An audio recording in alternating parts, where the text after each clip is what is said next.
I think that's everybody for now? Okay. People can come in late if they want. Hello, Kumoricon. We are the hosts of Dress Up Disasters. I'm Alycas Cosplay, and this is Circuit.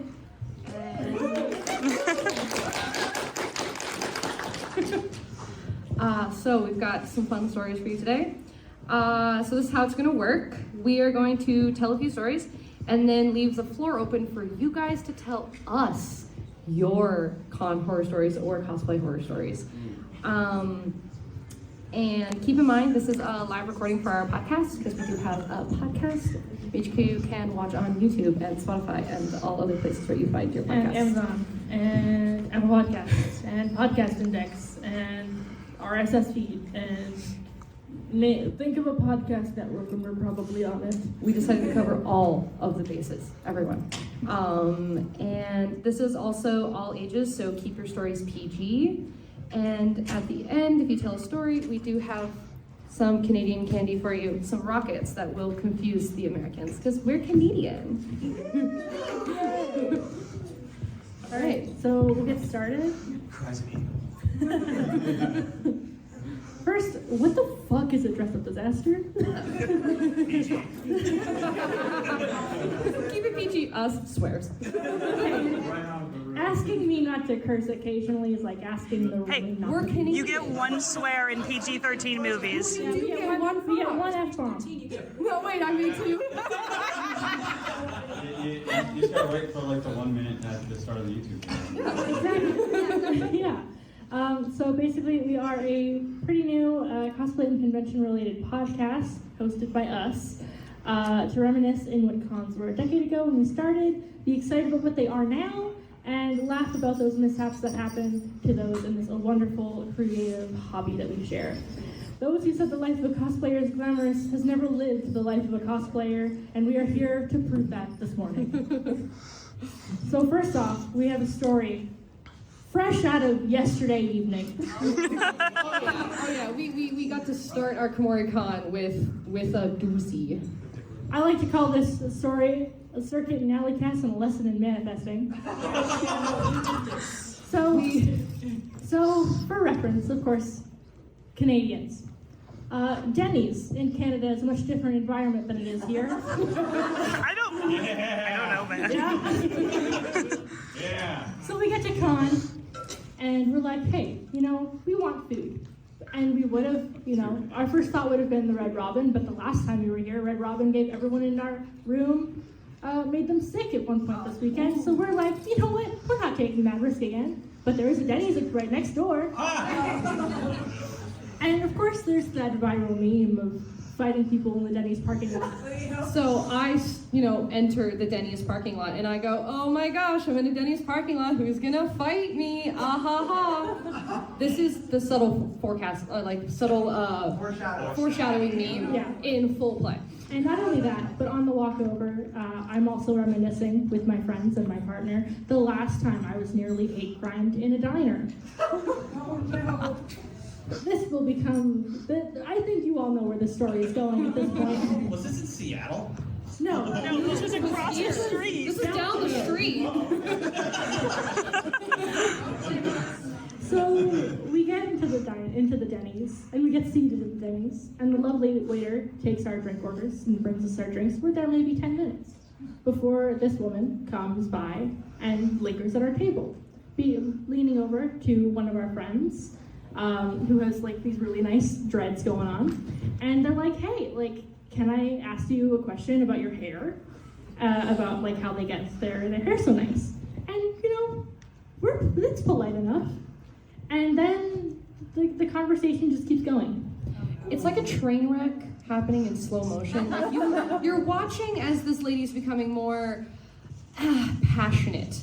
And it comes to a certain point where you're like, if I tell this lady to kindly leave, it is going to have a bad reaction. So we were just kind of hoping that if we just nodded along enough, that she would eventually leave. Well, a half an hour rolls by. And she's talking not only about hair, but about how, because we're all very femme-presenting people at the table, being like, you shouldn't take anything from any man. You say, this is mine. And Yay, man, hey. it's going through. She was starting to become like semi-verbally aggressive and like, you know, you take what you need to take and you do what you need to do and you don't take crap from everybody and anybody. And we were like, okay, Insisted yes, on okay. giving us all hugs, to which I then feel the need to burn those clothes now. And then the waiter finally notices that something is not right and tries to intervene politely in the, hey, it's time to take their order now. Like, let's do this. Yeah, she was not having that. No. She was like, because she had assumed, I guess, that We'd flag them down we'd to get her flag to them leave. down to get her to leave. When we're like, no, we want to eat.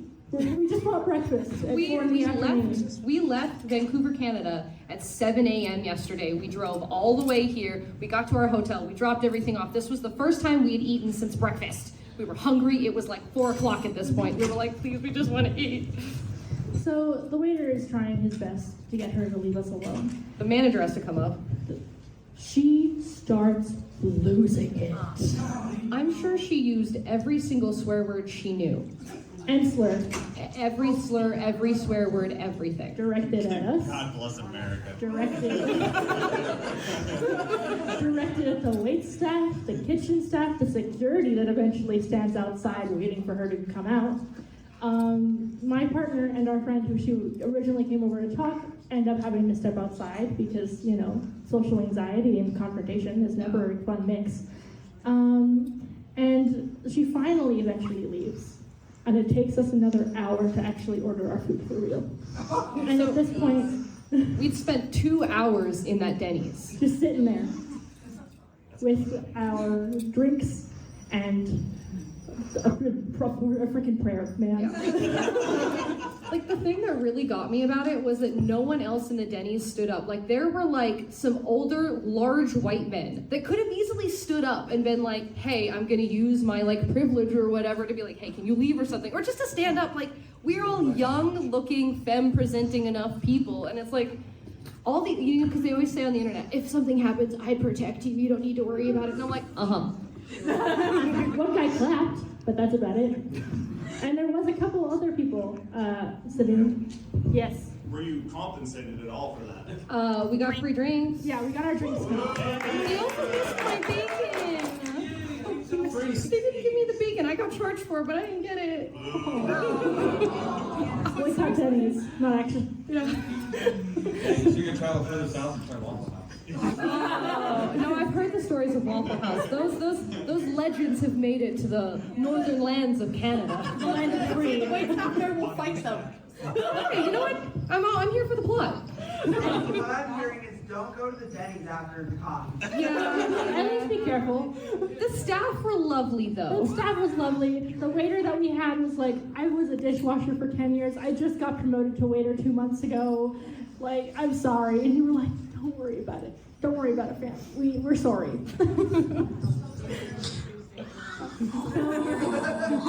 Mask presenting person with you at all times. Exactly. Yeah, pretty much. So, You know what? Maybe it's just your guys' fault for being Canadian. You know that? we were too polite. Now we Start more understand fights. Americans. Now we understand. So, to go along with all of these lovely stories, I like to create little memes. Yeah. Using the context that the audience is given of our stories. This one, I found a template, but I just couldn't find it in me to actually add a caption to it because I think the template, this very classic template, just says it all. It pretty much encapsulates the feeling precisely. Yeah. Especially because when she was talking, we were all looking at each other like that dog is looking Literally. at his face. I'm pretty sure at one point somebody mouthed help. Yeah, that was when she was hugging me. Yeah. Yeah. And the next story is one all for you, buddy. Yes. So. Oh no, what? Oh no. So this happened at the first convention I went to post-pandemic. It was 2021 Vancouver Fan Expo. I was dressed as Albedo from Genshin Impact. And if you know anything about Genshin Impact, and specifically Albedo, especially at that time, he's a fan favorite amongst all demographics. Well, I was standing there with my friend, who's taller and was also cosplaying as Child. So we were like the two top husbandos of the time. Like we were the Genshin it boys. And so we're walking through the con hall, you know, doing our thing, and these two kids come up to us. They're probably like 13, 14, maybe 15, and they're like, hey, our friends are dressed as some harbingers, and since Child's a harbinger, will you come with us and we'll go get a photo?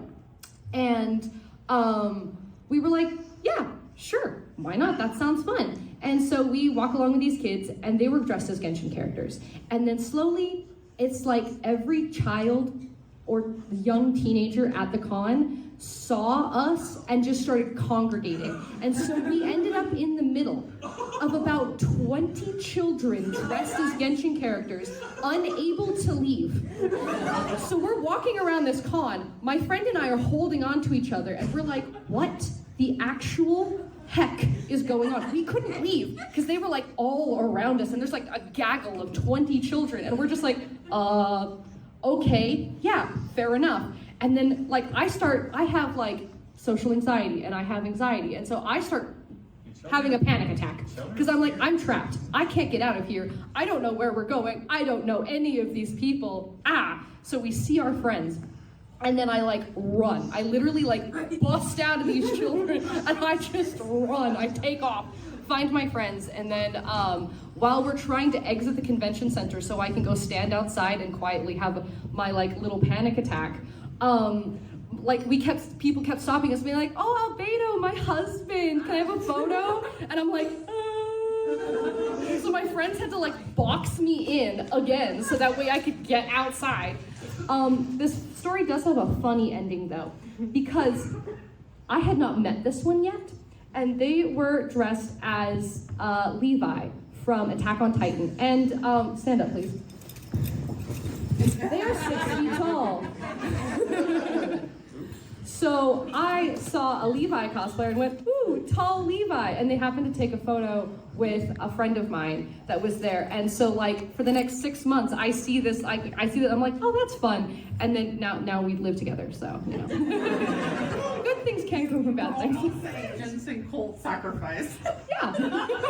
I was gonna say, the cult of Albedo, it sounds like. Yeah, I literally got indicted into the cult of Albedo. I accidentally created a cult by existing. As one does. As one does. You and Child just became the parents of all of those children for a minute there. And the meme.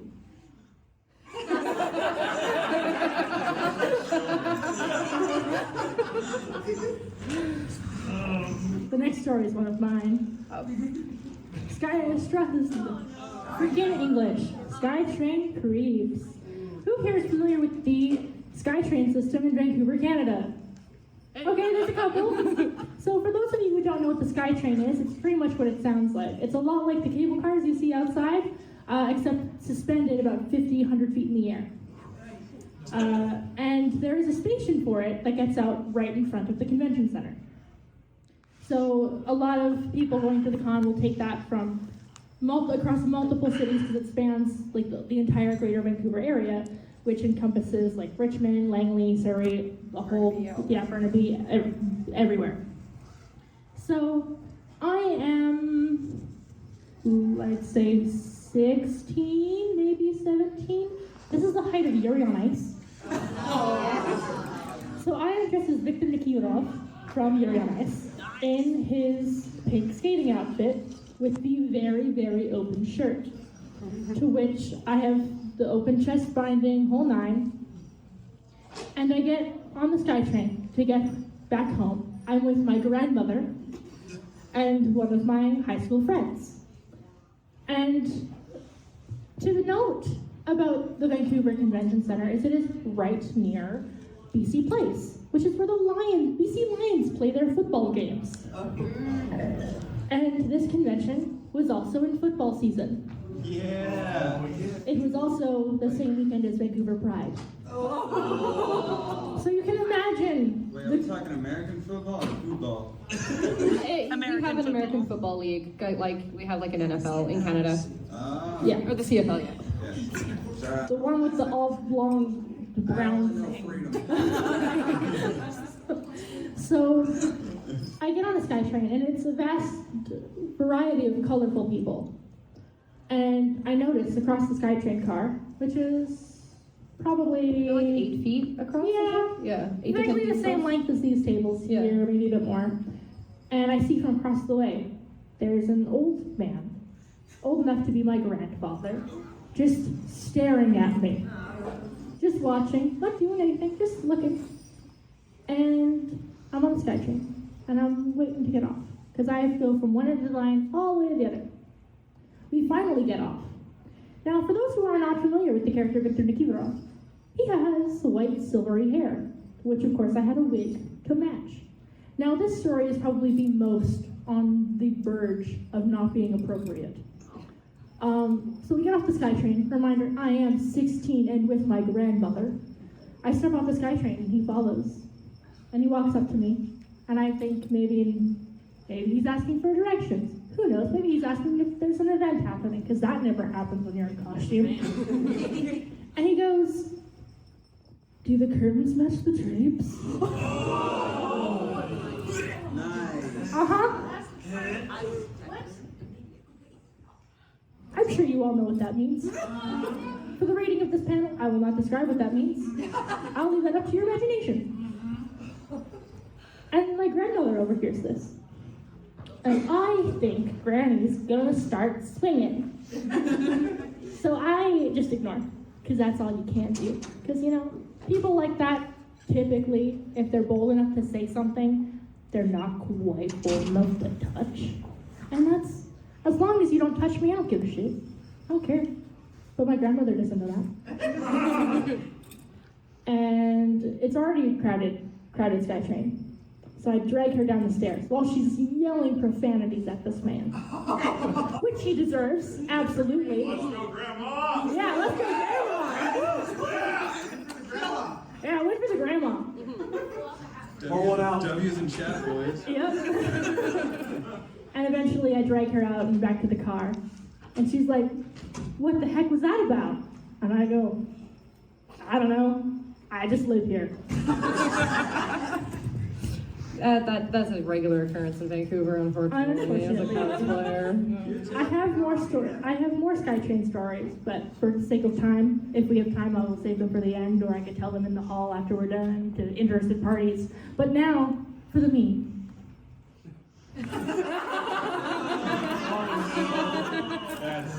Why is that every guy in Portland? I think it's men. Hey, Most. So. The fast reels or whatever, while you're in cosplay is the worst thing ever. Yeah. Hey, I remember the catcallers that were outside last year at Kumo. Oh my god, that was horrible. Thank God for side entrances. And now we have one for you, which is also a recent one. So. I will preface this that we do have an episode of our podcast. And it came out very close to this convention. The week before. And all about taking care of yourself in cosplay in the elements, intense heat and intense cold. Take it from here, buddy. So, the month is August. It is hot and muggy in Vancouver.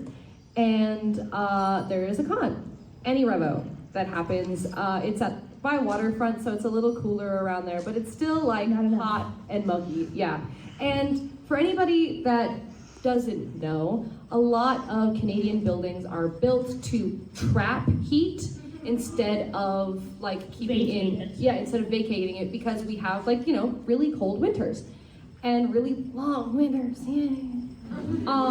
So that groundhog don't know nothing.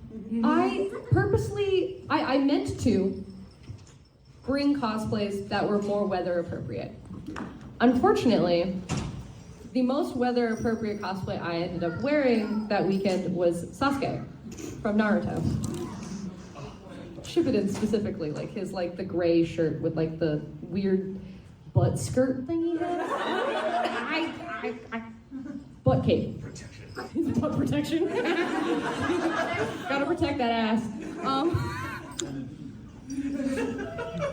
Ratings. Yeah, I know, the ratings. Hey, I can say ass in PG.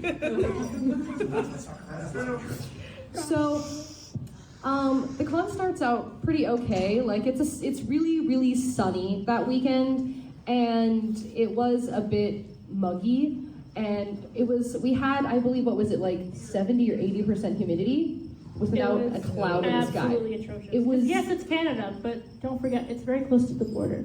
yeah. And it gets hot. I think it was like almost 40 degrees Celsius, so whatever the conversion is in Fahrenheit. It's about like It's hot as balls. 105. I think that's about 105 in freedom units.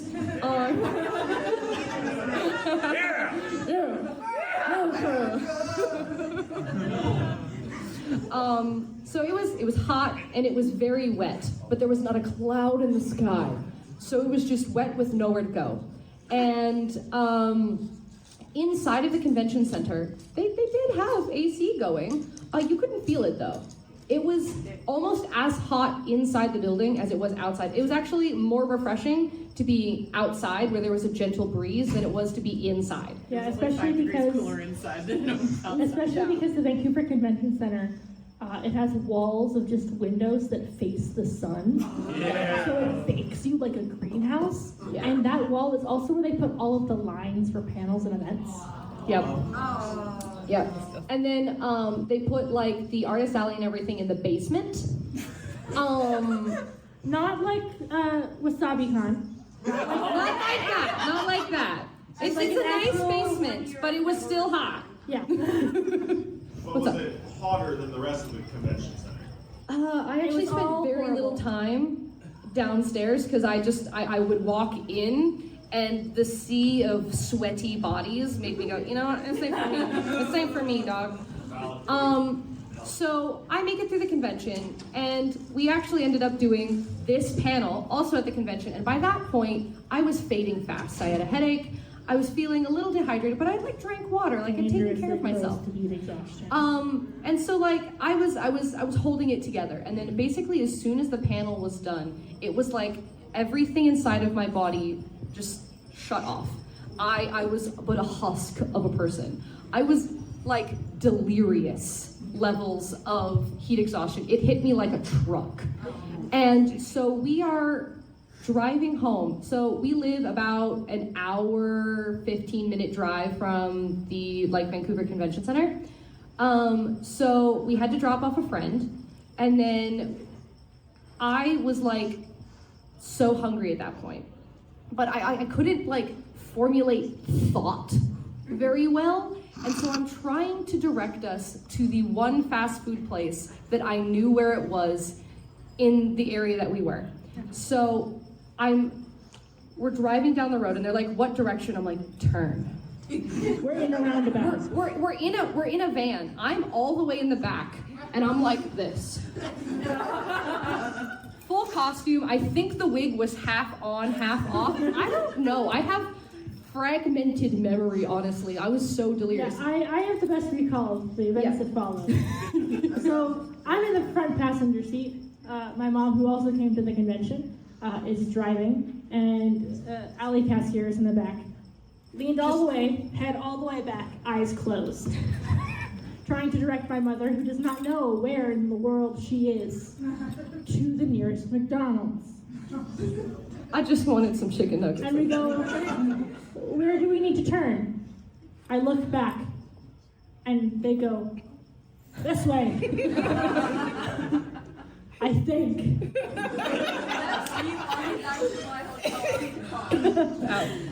And then I go, Cass, we're in a roundabout. So we go all the way around and then you leave. But not the way we came. You leave just before then. Of course, meaning the last exit to the roundabout. Listen, language was hard.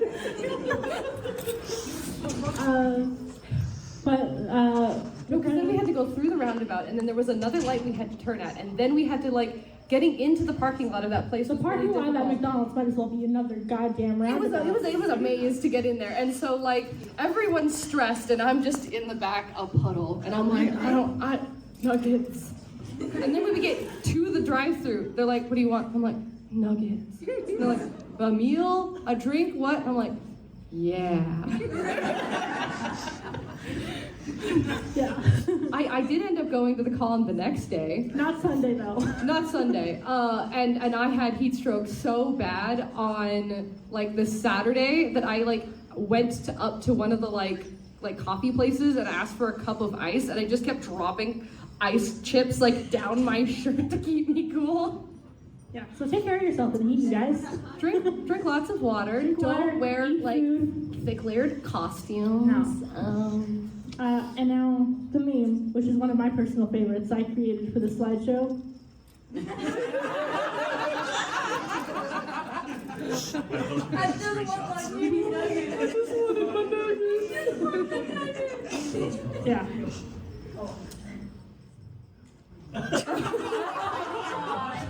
The Adventures of Dante and the Revolving Door. This is a personal favorite of mine. Yeah. So we're at Emerald City last year. Down in This Seattle. year.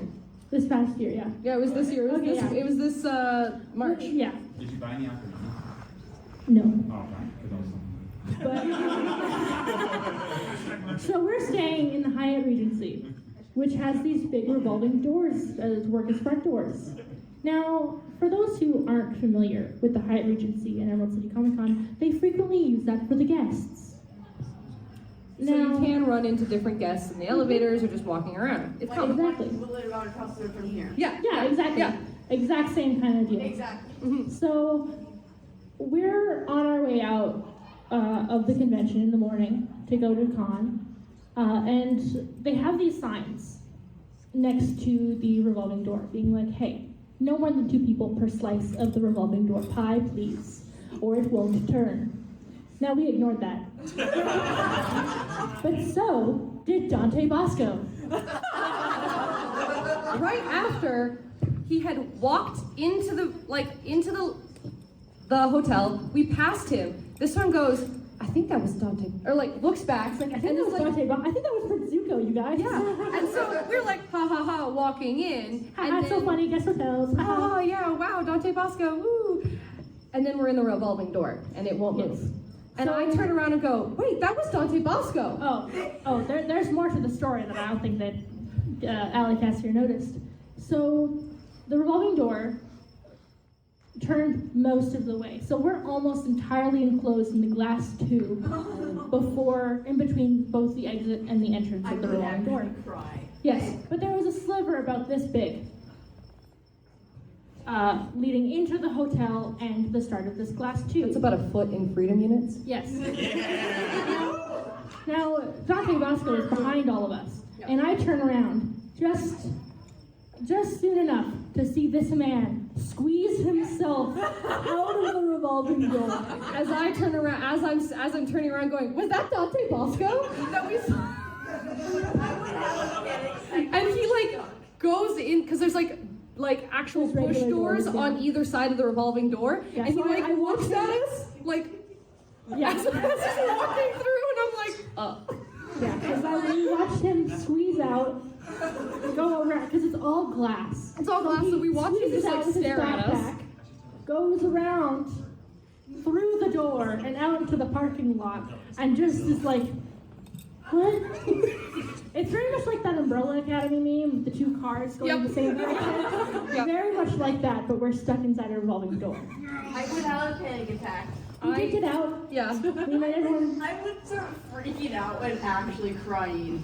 That's not the first time I've been stuck in that revolving door either. We've been stuck in that revolving door too many times. Every time I This go is to just Hyatt one time we Regency, I happened get to be stuck in stuck with that Dante Bosco.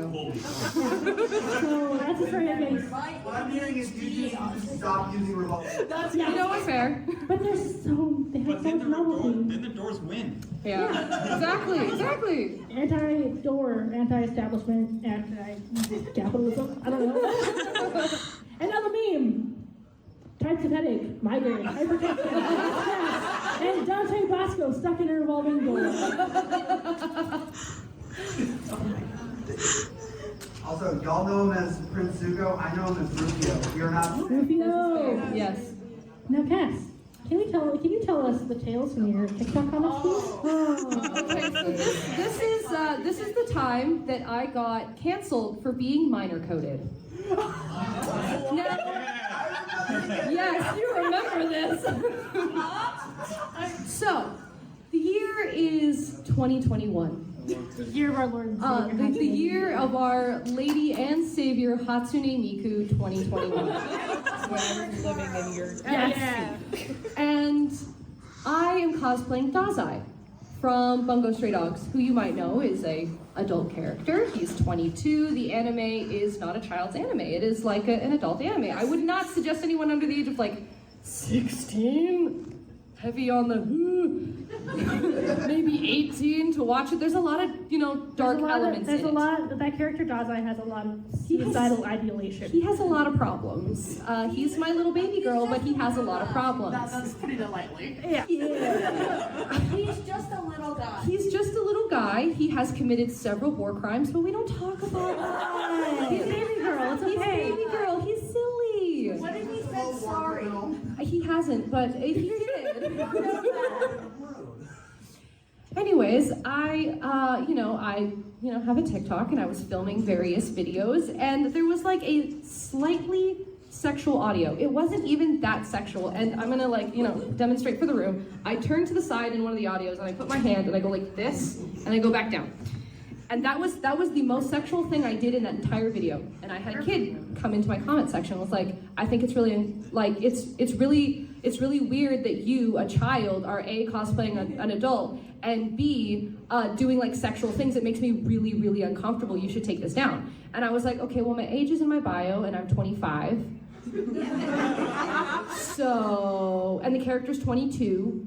So, and they went on a rampage, made several videos about me, got their friends involved, and they were like, it doesn't matter that you're 25, you look like you are under the age of 18, and therefore, you should not cosplay anything that is an adult, or do any adult kind of things because you look like a child.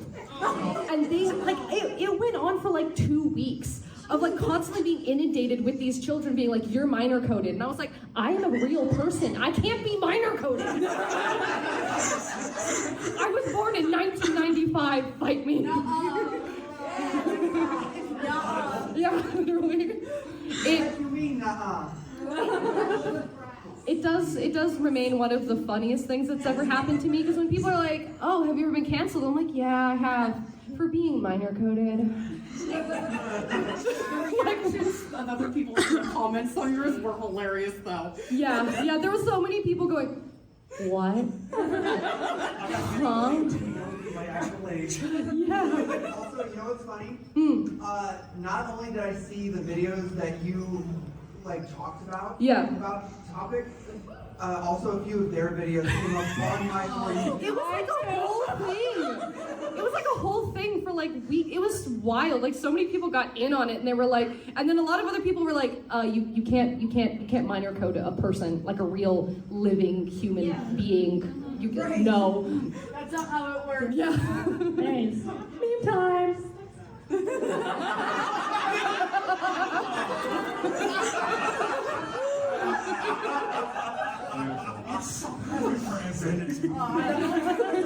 These are all getting posted on our Instagram page when the podcast episode for this goes live in a couple weeks. So keep an eye out. We do have a QR code that will link you to our Instagram page and all that, so you can follow us if you want to hear more of our antics.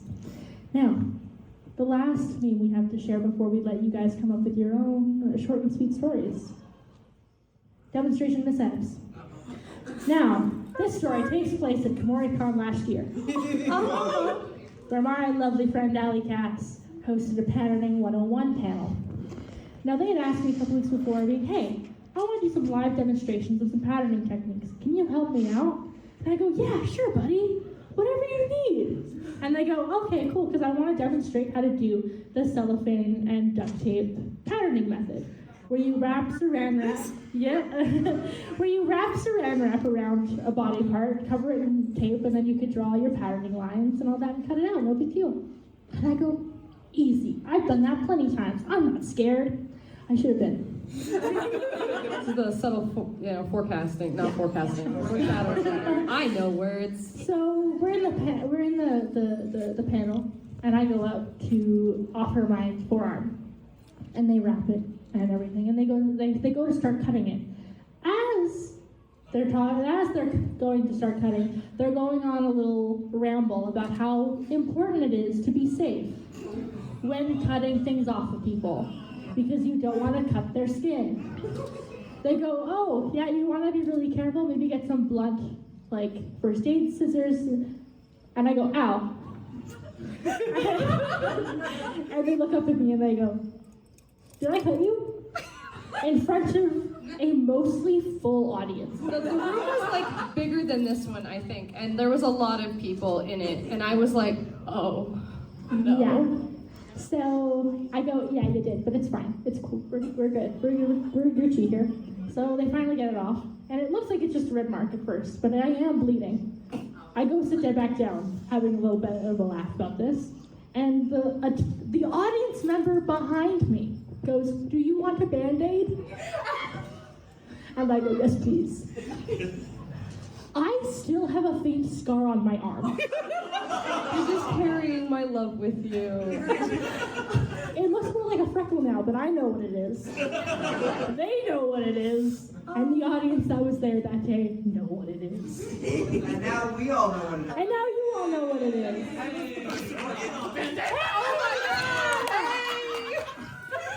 I meant to be there, but I got lost. Fair. And meme time. Yep.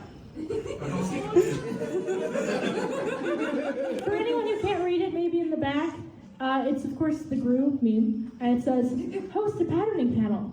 Use friend for a live demonstration. Give friend a scar in front of a live audience. Give friend a scar in front of a live audience? All right, so, you know what time it is. If you have a story, please kind of keep it a little short, paraphrase a little, because we want to get through as many people as possible. If we could just have you line up right in this aisle, well, we're going to have our friend Aisha here act as a mic stand for you guys, so we don't have to worry, and we'll get through as many of these as possible.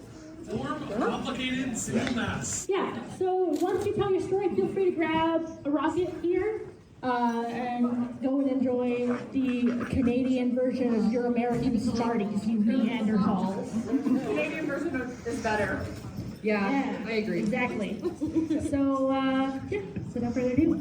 I also have a story, but because I think it makes the last story even funnier. What were you cosplaying that day? Shang-Li from Genshin Impact. Almost. No, I was cosplaying Shang-Li. That was the next day. Yeah, that was the next day. So after that, I was asked to bring band-aids for Daza. Yeah, bandages. Yeah, because, Daza had the bandages, so you had to bring the bandages for me. We gotta be careful about that. So that morning, my roommate was working the con. I get up early, drop my roommate off, go home, and my stomach decides to commit treason. So I missed that panel because I spent 2 hours putting on my makeup and trying to get my stomach to stop committing treason. So by the time I get there, they're like, everything's going wrong. And I'm like, does anybody want anything? I'm like, does anybody want me to bring you anything? Can I do anything to make it better? Like, I'll be there soon, I promise. I'm sorry, I missed the panel. That's my disaster, is I missed all of that disaster. Because you were having your own? Because my stomach was committing treason. Yep. All right. And I'm sorry to anyone you have to cut off for time. If we do cut you off, feel free to tell us your story out in the hallway. And we can... We definitely still want to hear your stories, even if you can't make it here. Yeah. All right. My name is Wesley, and I've been going to gaming conventions for 18 years, but I've been only going to anime conventions for 3 years. This is why. Hi, Wesley. Hi, Wesley. Do you have your... I like how this is like anime AA. Anyway, so cosplay on it. So I was I wanted to go to a cosplay convention in my youth up at Kumoricon, and I thought, oh, if I'll go with a friend group that goes there every year, and they're all like cosplayers, and I was like, maybe I'll go in their room. So I go and talk to them about rooming with them in the room, and they're like, oh, but everybody who's in our room is a cosplayer. You have to cosplay, you're gonna be with us. I was like, but I just kind of want to like hang out with you guys. You know, it's like, okay, you can come into our room, but you know, we'll dye your hair while you're sleeping. No. Wait. No. No, I think I'll pass. And 10 years later, I finally went to a convention. Thank you very much. You want a rocket? They didn't want it, like, Oh, okay, just in case they get dropped or something, yeah. Hi, my name is Sieber. Hello. This is how dyeing fabric almost got me arrested. Strong start. My wife is very good at sewing clothes and making cosplays, and when I was dating her, I was like, I want to do it. I like Star Wars. I want to make a Jedi outfit. And part of that was dyeing this little handkerchief red. We were doing it at my apartment at the time, and you know, I realized, you know, I don't want to make my spoons like, I don't want to like dye it the like red color of the dye. So I got a tree branch from outside and was stirring the pot with that. Then once the dyeing was done, I just had this big pot of red dye, and I looked at my white sink and went, that probably shouldn't go there. So I, in my white t-shirt and basketball shorts that I use for painting, walked on out, hunched over like a pale ghoul in the night with a steaming, boiling pot of red liquid with a tree branch sticking out of it. And as I'm like, where in the grass should I dump this? A van across the street lights up entirely in police lights. Not just the top, the whole damn van lights up. This guy comes out vested and goes, you there! And I just, what's your name?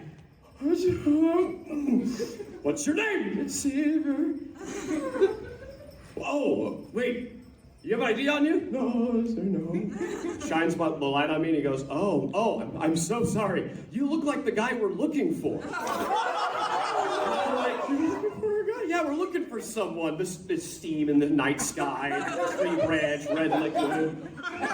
So, you know, he's about to leave and he actually takes me in and goes, what do you got there? There's fabric dye. I then have to explain to this SWAT officer how dyeing fabric works. He leaves. I shit myself.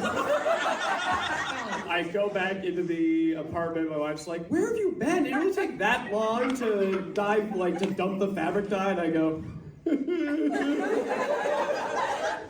and that is how I got good at dyeing fabric. Thank you.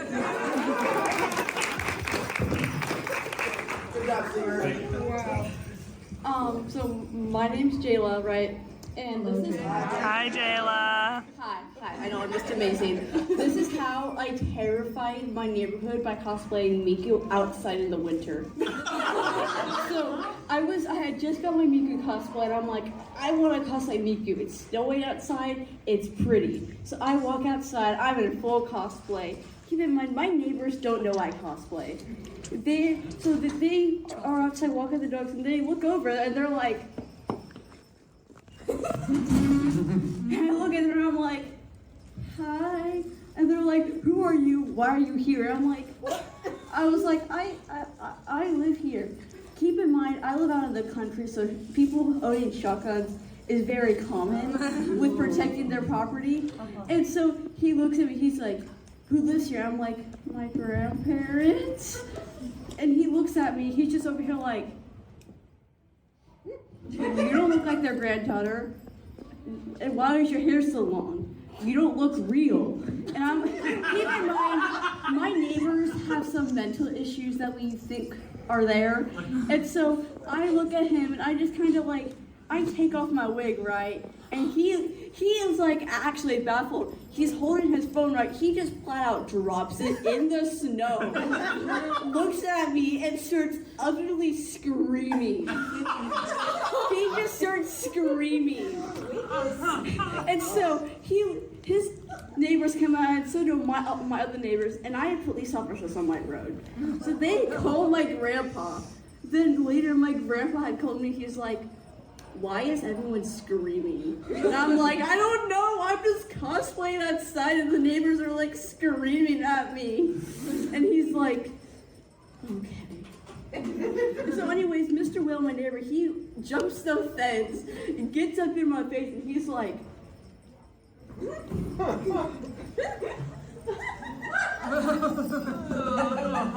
he's like that.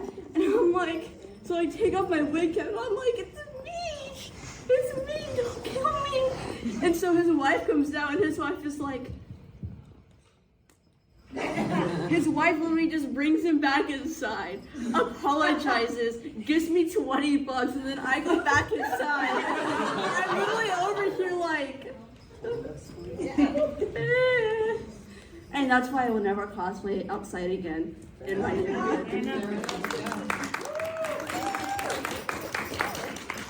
Thank you for your bravery. Hi, I'm Tate. And this is a story from last year. So I was doing a punk Hwa-Chung cosplay. Yeah. This jacket, but I was wearing white pants. I had made the pants myself by bleaching them. And I thought they were a thick denim, so I was like, this should be fine, right? So I bleached them for 3 days. And the fabric was fine. I did, I put them on, I tried them on, I did the squat test, everything was fine. And I reinforced all the parts that I thought, okay, might not work. Well, I get to the meetup, the Donmei meetup, and we're taking photos, and I squat and I rip my crotch the entire way. No! So I'm sitting there laughing, and then this sweet Shaylin cosplayer's like, do you need a safety pin? And I was like, yeah. And so they safety pinned I had a black hanky in my pocket, and so they pinned it to my ass, and I had to do this on the way back to the hotel. And so I'm never bleaching pants again.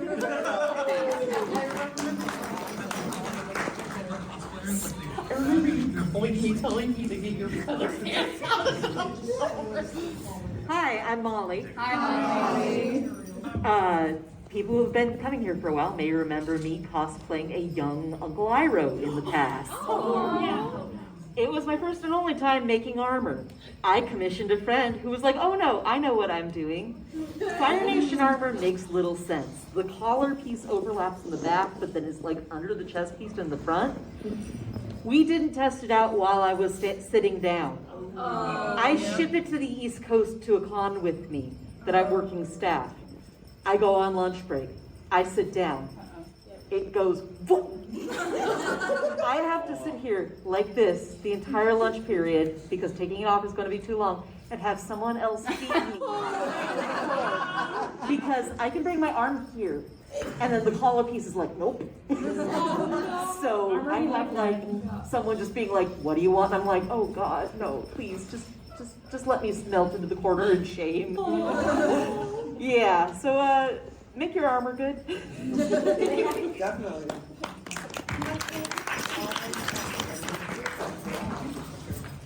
I'm CJ and I'm a Homestuck. And this is at the Homestuck meetup of Oegon 2013. It's my first time at an East Coast con. I don't know anybody. It's just after the big photo shoot. This is 2013 Homestuck. There's 500 people, I don't know. And 50 a substantial portion of the group then kind of breaks off. It's an also lunchtime story. And I'm like, I'm gonna go follow this group and we're gonna go get lunch and I'll hang out with and make some new friends. So we go to Five Guys, I get the Five Guys, and I keep following this group and following this group and following this group. And then we're in somebody's hotel room. And I think that every single other person in that room thought that I knew somebody in that room who was not them. Cowboy countries, if you're out there, I'm sorry. But I was the random person that was in your hotel room at Oegon 2013.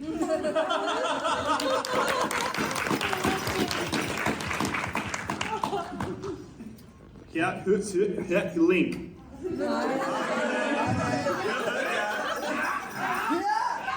Okay, so we all know how Ash is now the champion, right? Yeah. Yes. He won his thing. Okay, Kumoricon last year, right? Yes. That fateful day was the day we found out that Ash was the champion. You know something I didn't know when I was cosplaying Ash at Kumoricon last year, the day that he became champion? I didn't know he became champion yet. You know who else knew? Everyone that wanted my picture that told me. 20, at least 20 plus people. And I was just, I resorted the first few times, I'm just like, oh, that's, okay, that's, yeah, no, I'm champion, yeah, let's go. And then after like 5, I was starting to guilt them. I'm like, I didn't know that. And I'm like, yeah, you gotta learn somehow. You can't just sit there and be spoiling people just because I'm dressed as him. Coincidentally enough, it still doesn't make it right. I think I remember seeing you take a lot of pictures. Yeah. It was fun.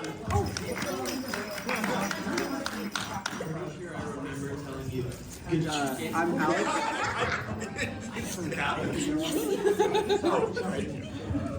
I'm Alex, and this story actually takes place last year. So last year at Kumoricon, I came with 3 of my friends. We had a really good time. We got a room together at a hotel, very close by, like close enough that we could walk, right? Anyway, as one of my friends was leaving, the one sitting right there, he managed to accidentally lock the deadbolt on our door. How do you do that by accident? And from the outside, we still don't know how he did it. So me and my friend Brian, who were just waiting in the hallway trying to get into the room, we're just waiting. We couldn't get in, obviously.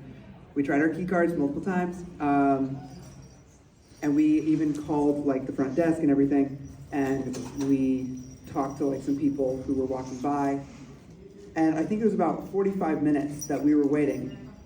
Oh, and did I forget to mention the cosplay portion of this? I was dressed as Spider-Man.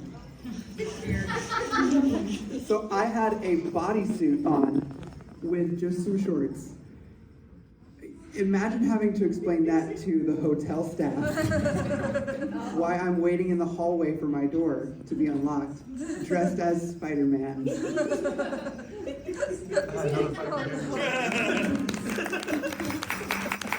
is the 8-minute mark to the end of things, so we've only got 8 minutes, folks. So I think we might have to cut off the line, unfortunately, at Alistair. After me, or when you are the You are good, hopefully. Okay, I will try to be fast. My name's Lily. First time I ever cosplayed at a con was Rose City, I think 2016, something like that. I was 18, never had done anything like that before, and so naturally I got all of my stuff at Spirit Halloween, including makeup. So this is a warning for any like baby cosplayers who want to do makeup and stuff. Do not do cream makeup. Oh my god. So I did Harley Quinn. Full face of white cream makeup. Full face of white cream makeup, and I'm putting it on in my friend's bathroom, and as I'm putting it on, it's drying and cracking. Yep. And so I'm like, oh, well, I can't quite smile in this, so I'll just paint the smile on. It's fine. The problem doesn't come until lunchtime. I can't move my mouth or my face enough to chew. I'm sitting in the convention center, like the little cafeteria with a plate of pizza that I had to ask a friend to go get me a fork and knife because I can't open my mouth enough to eat. And so I'm just sad trying to cut my slice of pizza, and I'm just trying to get pizza into my mouth, and I'm like, I can't chew. Don't do cream makeup. Actually invest in your makeup for the love of God. I know exactly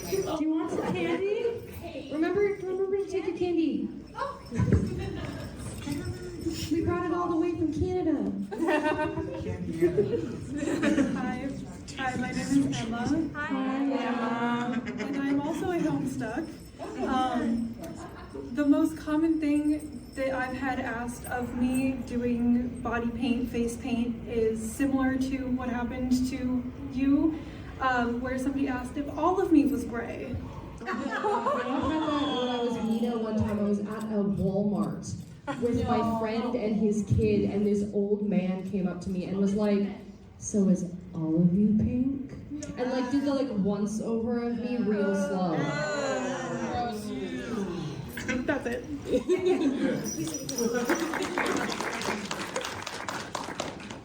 Hi, I'm Kristen. Hi, Kristen. So, when you're making your own cosplays, you should always take into account what they call ease, which is building the costume slightly larger than your body so that you can move without it breaking off. The second cosplay I ever built, way back in I think 2011, was Kairi from Kingdom Hearts 2. She has like a pink dress with zippers on the front. I made them functional zippers, so the whole thing could come apart into two pieces. And I had a white tank top on underneath, and nothing else. So always have a contingency plan underneath in case anything breaks or like the zipper starts peeling itself apart just because you didn't build enough room to move your hips in it. And this was in Minnesota as well at a friend's con, and so it was freezing cold, and we had to run to the store with me holding my dress together with my hands so that we could get some thread and sew it onto my body. So yeah, always have a backup plan. We got 2 minutes. Hello, lovelies. My name is Raven. Hi, Raven. I was under the impression that this would be more of like a cosplay crafting stories panel, and I kind of did that. So I'm going to go with that. This creature here decided to, I'm autistic, so I'm clarifying that now, give me a literal meltdown because I was trying to sand the base down after accidentally spraying the black paint instead of the clear coat. And I was bawling my eyes out, I'm crying, and my dad's walking past, he's like, "Are you good?" And I'm like, "Hell no, I'm not!" And I'm like actually crying outside. So he's like, "Okay, just let it dry a little bit more," because I had already tried to use red spray paint over again, got lumpy, tried to sand it off, got lumpy again, and I'm like actually just bawling because the sun is setting, I need the sun to have it dry, so on and so forth. And eventually my dad's like, "Okay, child, you're working on it tomorrow." And I'm like, "Okay." So that happened, and then I got like the Warbler, I think it is, like the bendable plastic with a heat gun, to try to get the decorative piece here to exist, because my initial foam that I used for the eye did not work, and that I also cried there. So I tried the plastic, didn't work. I finally gave up. I'm like, okay, been in hell for 90 years. Make it look old and used, make it look banged up, because that's all I can do. So I use tin foil for it. You can use tin foil, just reinforce it with extra spray coat and stuff like that, and wire underneath it. Then this morning, as I'm trying to get ready, I had little finger ring things, like the rings for Muslim people to have nails, but then they can take it off. I got those for my claws on my other gloves, because they kept coming off. Super glued them, I'm like, okay, everything's secure, they're adjusted, they're good. Go to put them on, pops off immediately. So I have my gloves for Vanitas from Vanitas Notar instead as my backup, because that's all that's staying, and my nails coming off as I say that. So, you know, that's fun. Anyway, I think that's it. Thank you. Now, before everyone gets up and leaves, for a podcast episode, we're also conducting hall interviews where we're asking con attendees of this con why they love costume, why they love cosplay. So if you want to participate in that, meet with us outside and we can quickly get your answer. Our QR code here has links to our social media, to our podcast. If you are interested in hearing our lovely voices again, feel free to do that. And we'll smell you all later. Thank you so much for coming.